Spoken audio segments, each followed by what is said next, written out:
Listen. There is a man.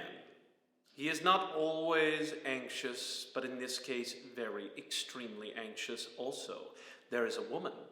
She is not always hilarious, but in this case, very. She is a very funny person. She farts in the shower very loud and makes strange voices with her tongue on the side of her mouth. It is hilarious. But her favorite thing, her very favorite game, is scaring the man. Just a bit, just a little bit. And he does not mind, not always. Sometimes it is funny when she grabs him at the movie theater right when the babysitter is about to get bitten by the werewolf. He doesn't mind that. But sometimes when she hides in the back seat of his car, or when she screams, "Boo!" while they are having sex, sometimes it is a bit too much, and he uses their safe word, which is Ron Howard. "Ron Howard!" he says. "No more, please!" And she always stops, and they have a good laugh and a cuddle.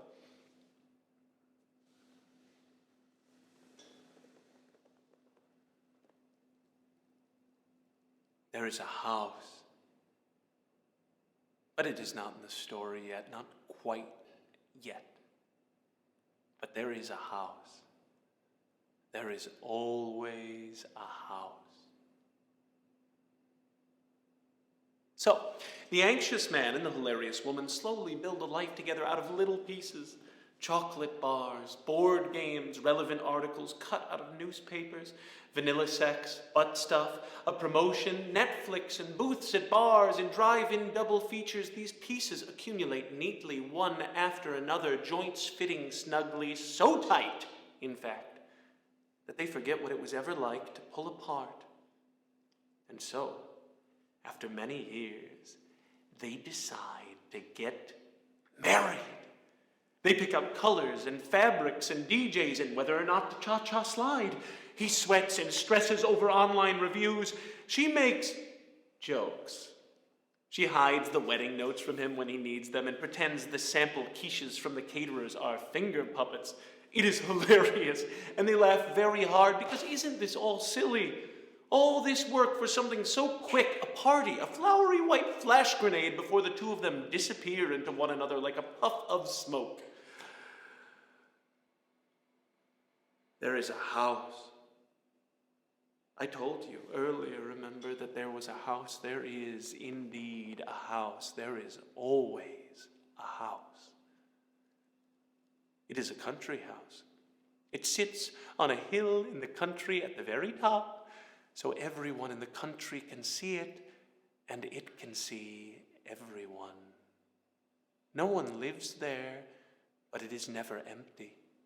It is full of things, curios and oddities, elaborate lamps, oil portraits, oak desks, strange sculptures, stuffed birds, armchairs and tapestries, and trunks. It is large, it is obscene, it is too large, it is frighteningly beautiful, it is perfect, he says. It is horrible, she says. It's unique, he says. It's a unique destination. People will remember our wedding.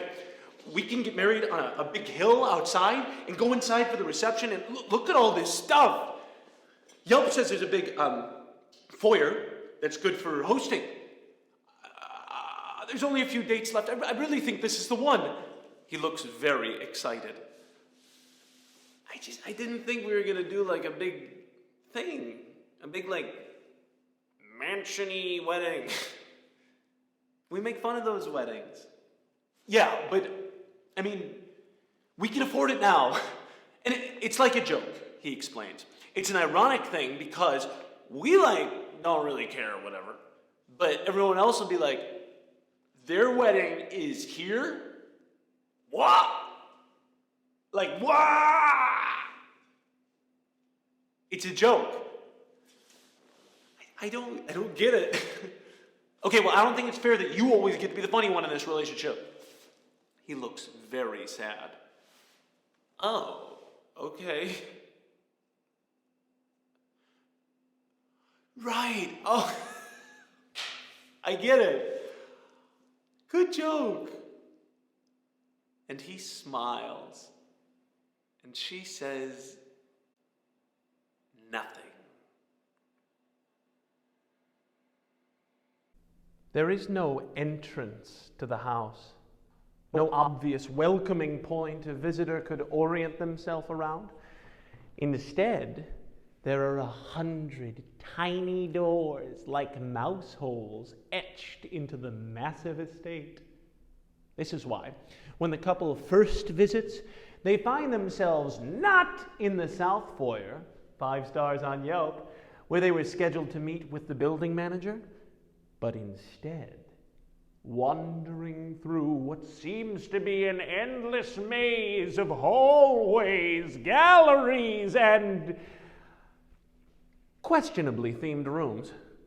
A parlor seemingly dedicated to Gerald Ford, a library full of antlers and paintings of feet, a laundry room with cases of taxidermied spiders, and littering every surface, things inside things, crates and boxes and trunks vomiting up moldy stuffed owls, loose letters, key rings, coin cases, cracked clocks, and crooked weather vanes. Jesus, he says. Maybe this place was a mistake. Oh no, she says, picking up a stiff tarantula. Are you getting a little spooked? Run, Howard, he says, not now. Please. Fine, she says. But you deserve it after pushing this place so frickin' hard. Besides, didn't you already send the deposit?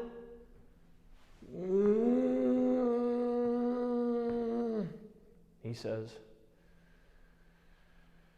Let's go find the building manager.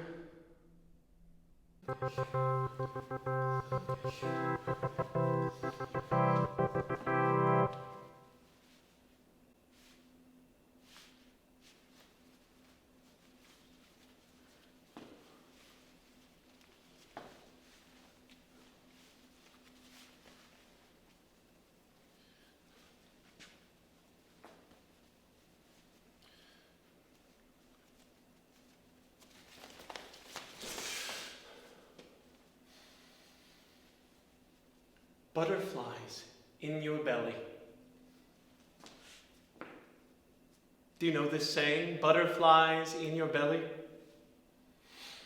Pretend you are at the foot of a mountain, looking up towards a peak too high to see, but not too high to climb. You have prepared. You brought Cliff Bars and water bottles, rope and chalk and hook, and you set off, confident and sure-footed. But soon no amount of Cliff Bars will prepare you for rocks crumbling underfoot, ice slicing palms open, frost-bitten toes shrieking, and then going dangerously silent. But you climb on, up, because you will make your way to the top. You persist.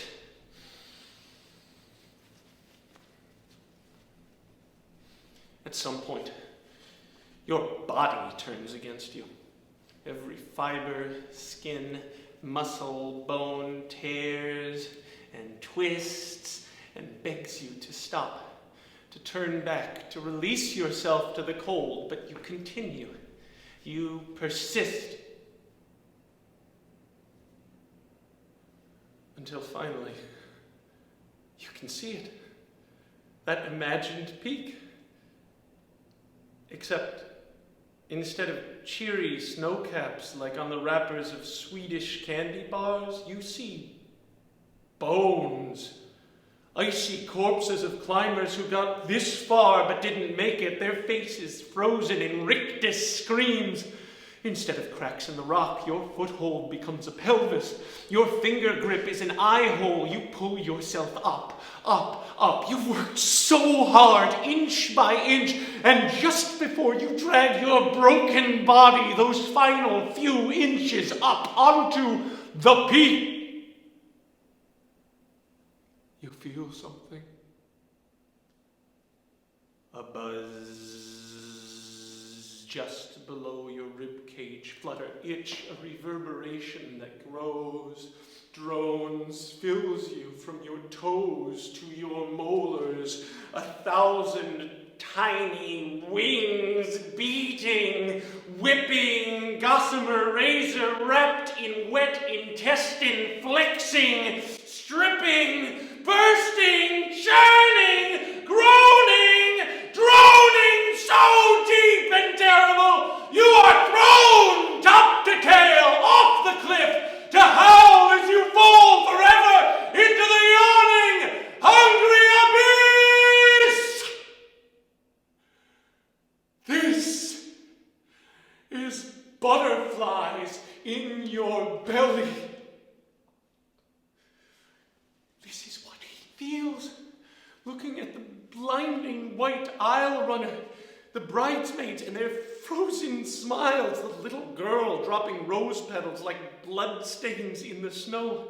They approach him slowly, inch by inch, up, up, up, guts twist, fists clenched, buzz, buzz, buzz, until Ron Howard.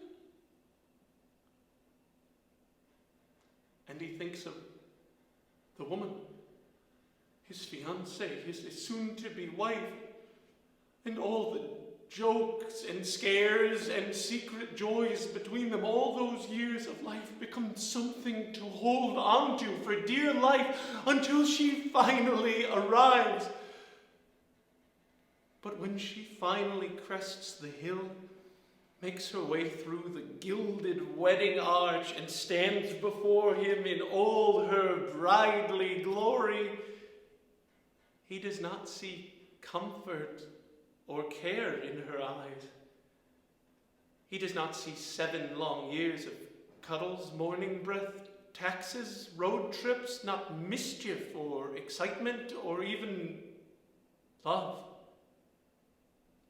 No, he sees the house.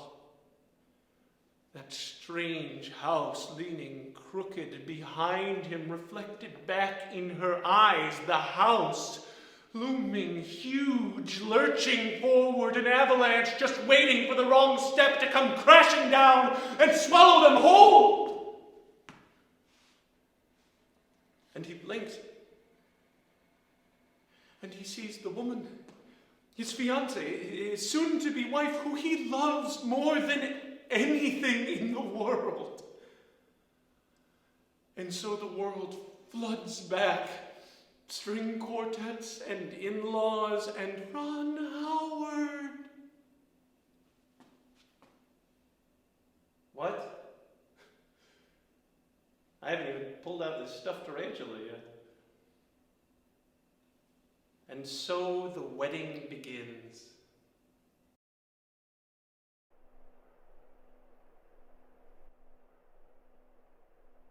There have been many weddings in the house. It is, in fact, quite popular at times, thanks in large part to the meticulous reviews the building manager curates on Yelp. In the off-season, he leads tours, rents out the orchards for apple picking, and now and again, a year will go by when the building manager is so busy, he contemplates setting aside a room in the house for himself.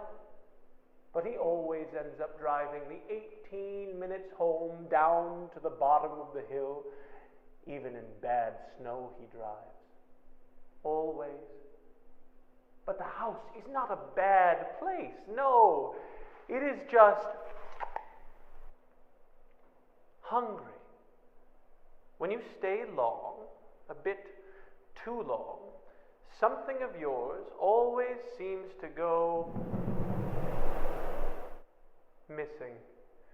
Little things, coins, keys, a folded up note from an old boyfriend. These disappear quite suddenly. One moment, a comforting weight in your purse or pocket. The next, something shifts, a brief moment of dizziness, and your pocket is a bit lighter. Sometimes noticed, sometimes not, rarely eliciting more than a quick, annoyed search and an offhand remark to the building manager to keep an eye out, which, of course, he always does.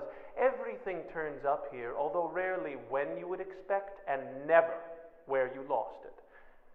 But sometimes the house gets greedy. Bigger things disappear. Gifts, portraits, necklaces,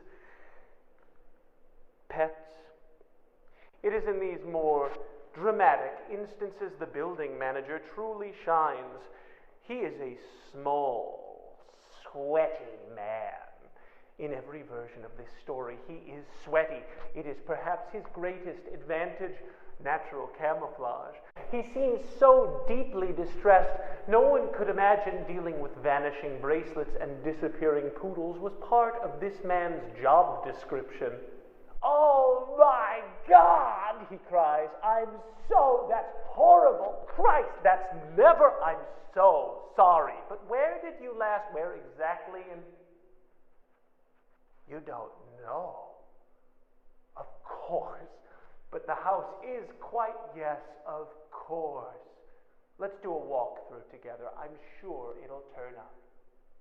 And eventually, whoever lost whatever it was they lost leaves, confused and upset and never to return.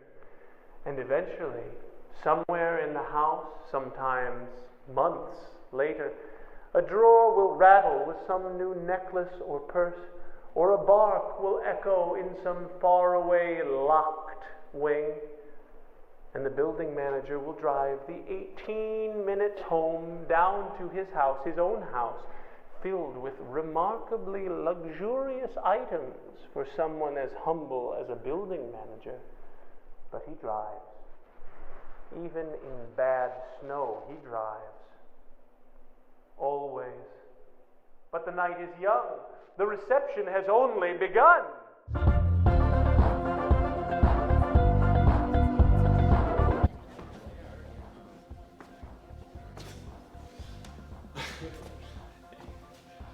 Here's our groom. He is not always drunk, but in this case, extremely drunk. In fact, he rarely drinks, but something clicked, click-clack in the back of his skull sometime between the ceremony and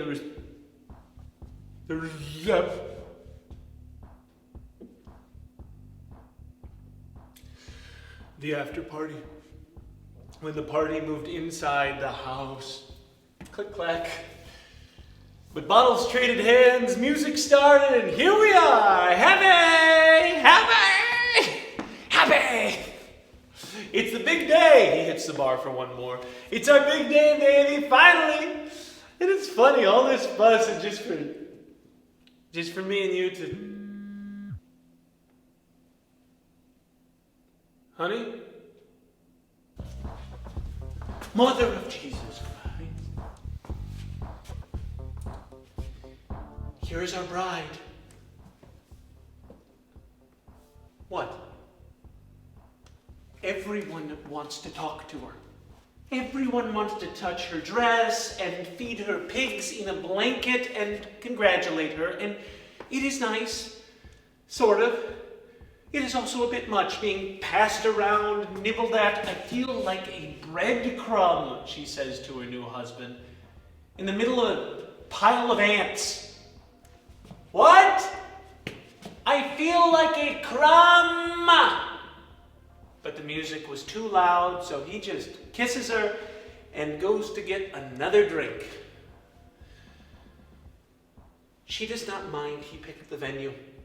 He asked her opinion on nearly everything else. No, what bothers her is that after pushing so damn hard for a big wedding in this strange house, this gigantic, expensive junk drawer of a mansion/wedding venue, and inviting enough people to fill it, he seems like he wants nothing to do with the place. Seems scared even. She practically had to drag him inside for the reception, and now, after booking the entire house, he seems completely uninterested in leaving this stuffy foyer reception whatever hall, which apparently means she is stuck in this stuffy foyer reception whatever hall swimming in ants.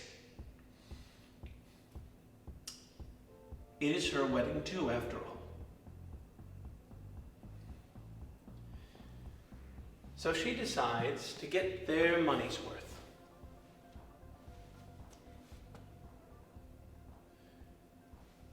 Hide and seek.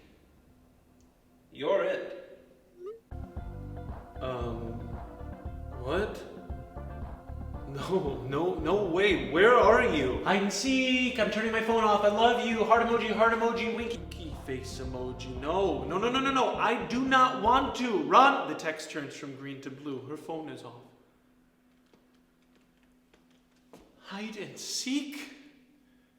A game. They do play games all the time. This is her kind of game, though. He likes Scrabble, Trivial Pursuit, chess, games where if you learn the rules, you take your time, apply strategy, you can find an opening, win the game. This is incredibly satisfying to him. These are not her kinds of games. She likes homemade games. Her games, wrestling and jumping and shouting and spitting, games that get sweat in your eye, your heart beating too fast. Hide and seek in an old mansion during your own wedding reception, and her type of game. And he just knows once she sinks her teeth in, she does not let go. This is how she plays. Even the games she hates, she plays until they're over, always. She won't get bored hiding under some moldy bed for 20 minutes. No, she won't come out until he finds her. Doesn't seem like he has much of a choice.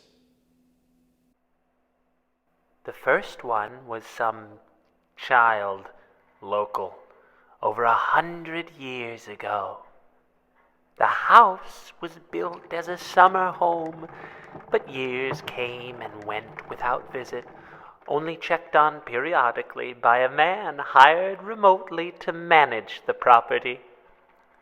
The building manager heard this story 1,000 times sitting on grandfather's lap. How one summer, some boy snuck in with his friends. How only his friends came out. How his family panics, searches the property, searches around the property, gives up, grieves. Eventually they leave town. Life goes on. And how the next winter, the boy turns up in town, filthy, malnourished, barely able to stand, toes black from frostbite. Says he's looking for his family. Says he came from the house on the hill. That one minute he was in a bathroom, then he was in a cellar just like that. Couldn't open the door because of heavy snow. Trapped, hungry, cold for 3 days, he says. Summer. It's supposed to be summer. And how the next morning he is found, his neck snapped so violently his head almost hinges backwards. There was an investigation, there were rumors and whispers, but everything fades over time. The building manager heard this story 1,000 times as his grandfather walked him through the property. Everything turns up here, but it's our job to find it first.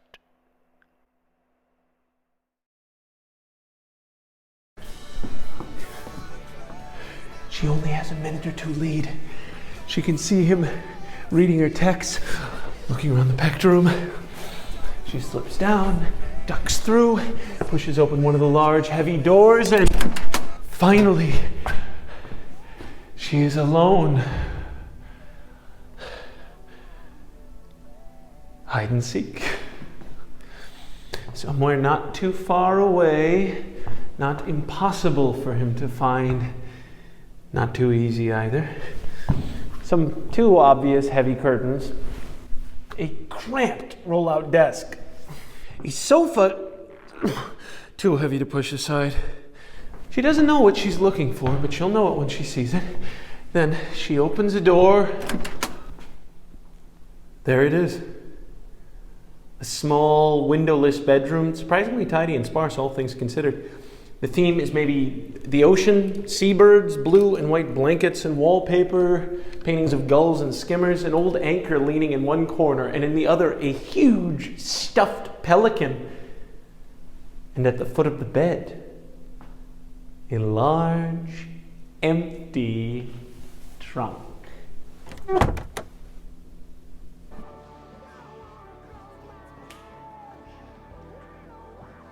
He is not far behind. Saw a door closing by the DJ booth, the flash of a white dress. He surges through a sea of in-laws, cousins, work friends. Thanks so much for coming. Yeah, this place is crazy. I have tried the punch and it is delicious. Smiling, clapping back, nothing is wrong until he slips out into a long hallway. His head is pounding now. He expected it to be cooler out here, but the air is heavy, warm, wonderful. And he's off, yanking doors open, trying to catch a chair being pulled into place, a foot sticking out from under a blanket. He does not want to be distressed. This is their wedding night. But half the rooms are locked, the other half are stuffed to the brim. He has no idea where she could be. People will notice soon. People will notice they are not at their own wedding reception. It is not about other people. This is his wedding. He knows this. He also knows that it is about other people. Of course it is, for your parents and in-laws and friends to see you and the woman of your dreams. How in love you are in the middle of this giant, expensive wedding venue / historical mansion and say, you've got it together. You've done it. You're doing great. This is what they will say. So long as the woman of your dreams, who is very surprising and funny, and you love this about her very much, so long as the woman of your dreams does not disappear for a length of time during your own wedding reception to play hide and go seek.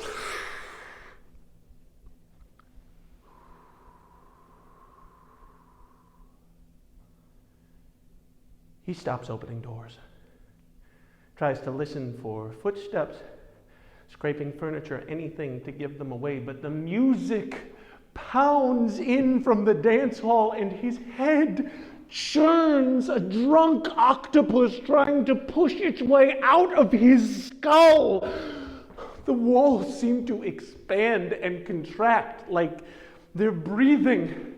Like instead of stumbling down a hallway, he's being pushed through the guts of a wood-paneled worm, digested. He feels dizzy.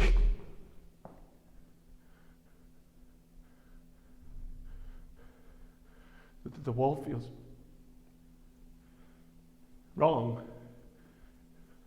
warm, feverish even, and the texture soft, spongy, like skin.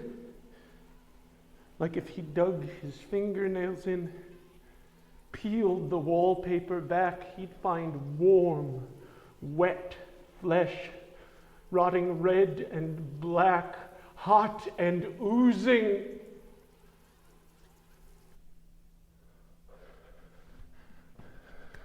Cool.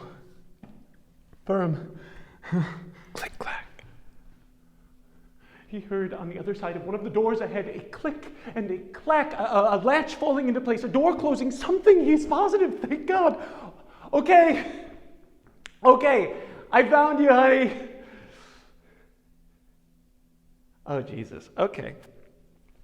Please don't jump out at me or yell or a mop and bucket, cleaning supplies, a small broom closet, barely enough room to stand. But hey, further down the hallway somewhere on the right. Okay, enough, all right? My head is killing me, okay? Enough, run! Other side of the hall. That was the other side of the...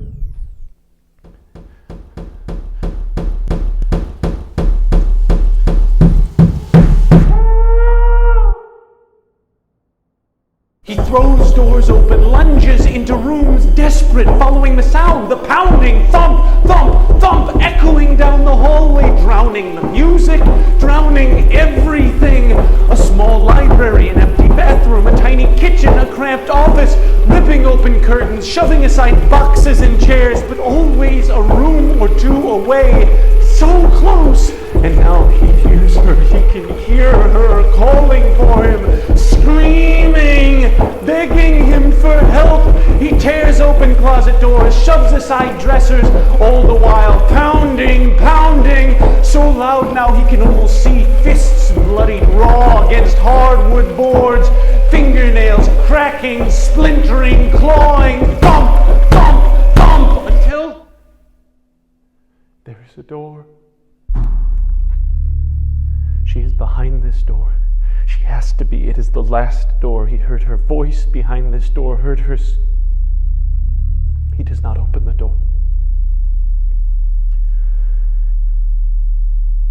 He knows this is just a joke, one of her jokes. He will open the door and she will be there. He will laugh. She will say, boo. She will say, I love you. She is very funny. They will laugh for a very long time. He does not open the door.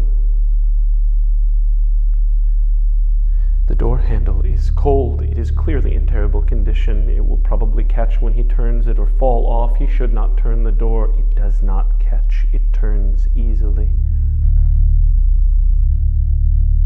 Inside is a small, windowless bedroom, surprisingly tidy and sparse, all things considered. The theme is maybe the ocean, seabirds, blue and white blankets and wallpapers, paintings of gulls and skimmers, an old anchor leaning in one corner, in the other a large stuffed bird, and that is all. Nowhere to hide, no dresser or closet or a buzz just below his ribcage, fluttering each 1,000 tiny wings, beating, whipping, flexing.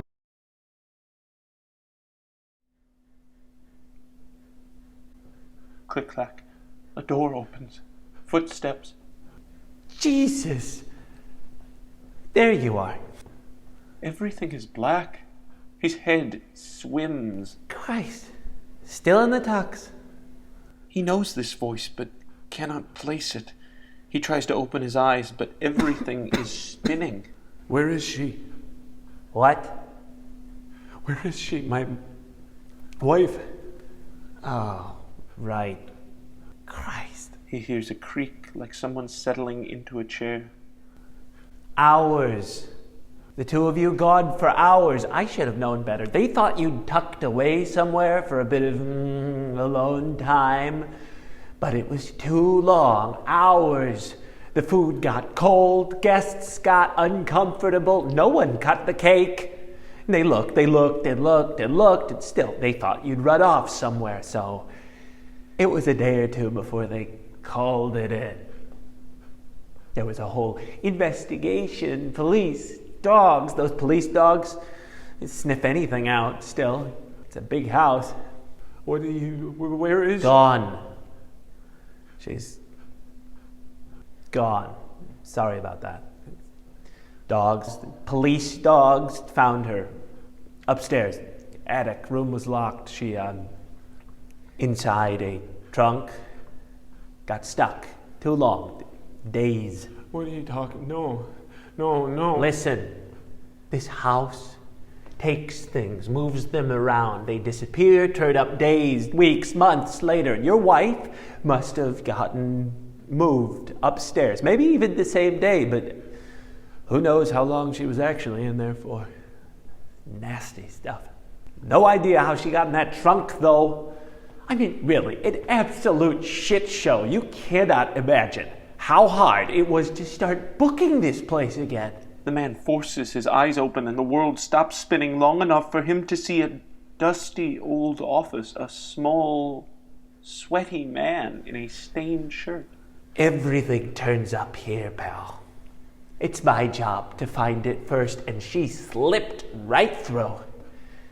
And now, here you are, today of all days.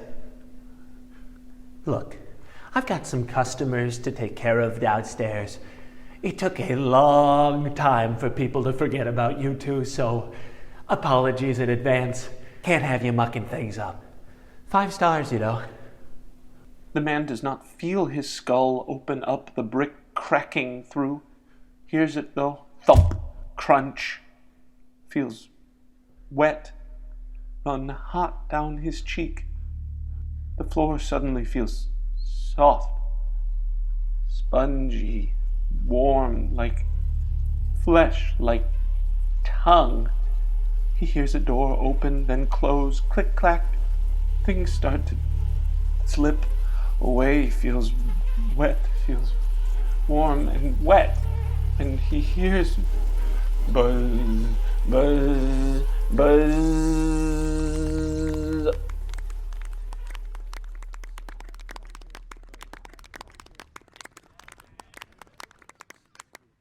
Applause. He stands on a hill, blinding white aisle runners, and there she comes. The woman, his fiancée, his wife. He smiles and feels wet run down his cheek. She takes his hands in hers, fingers bone white, stripped of flesh, joints fitting snugly so tight you'd forget what it was ever like to pull apart the woman he loves more than anything in the world. And so the world floods away. She smiles. Ron Howard, she whispers. Ron Howard.